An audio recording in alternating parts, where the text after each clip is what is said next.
অনেক কিছু বলে, ভাইপো হিসাবে কিছু বলার দরকার নেই, আমার মানে বলতেও আমি রাজি নয়। এসব কথাগুলো বলতে হয়। উনি একাই তো চিল্লাচ্ছেন, কি বলেন, তৃণমূলে থেকে ওনাকে এই ভাইপোর বিরুদ্ধে বলার জন্য কি ওনাকে লেগিয়ে দেওয়া হলো নাকি, না ওনাকে এই কাজ করার জন্যে? হ্যাঁ, যদি জিতিয়ে দিয়ে থাকে প্রশাসন মিলে, তাহলে উনি যেখানটা জিতলেন, যদি কেউ বলে ওনাকে আইএসএফের ছেলেরা সহযোগিতা করে ঠেলে ঠুলে জিতিয়ে দিয়েছে, সেটা কেমন হবে? কি বললেন? এগুলো আগড়ুম বাগড়ুম কথাবার্তা, কোনো ভিত্তিহীন কথা। বাংলার মানুষ বুঝতে পারছে। কিন্তু আমি এটা বলতে চাইছি, হ্যাঁ, আমার ভাইপোকে আরও 80টা আপনারা বিধায়ক আছে, আপনারা এমএলএ আছেন, একসঙ্গে মিলে একযোগে আরও সবাইকে নিয়ে বাংলায় নেবে আন্দোলন করুন।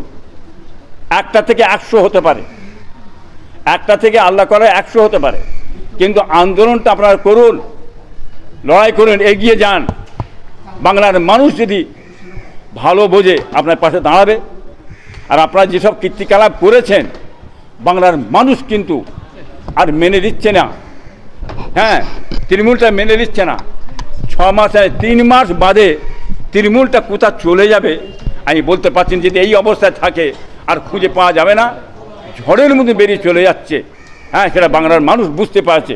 আপনারা জানেন সকলে, এখনও বাঁচার রাস্তা আছে। আপনারা মাঠে ময়দানে নামুন, মানুষের ক্ষতিগ্রস্ত হচ্ছে, কি হচ্ছে না হচ্ছে, আন্দোলন করতে নামুন, তাহলে বাঁচার রাস্তা আছে। তা নাই দল বলে কিছু থাকবে না, এটা আমি বলে দিচ্ছি। কিছু বলবে, যার মনে যেটা চাইবে সে বলবে। বিজেপির এ টিম বি টিম কী ব্যাপার আছে না আছে সে বাংলার মানুষ জানে। বিজেপি থেকে আইএসএফ দল একটা সে আসেনি, বিজেপিকে নিয়ে এসেছে তৃণমূল। বাংলার সমস্ত মানুষ, জাতি ধর্ম বর্ণ নিয়ে সকলেই জানেন কীভাবে নিয়ে এসছে না নিয়ে এসছে, সব জানেন। ওতে চিড়ে ভিজবে না। ও ফালতু কথা বলে কোনো লাভ নেই।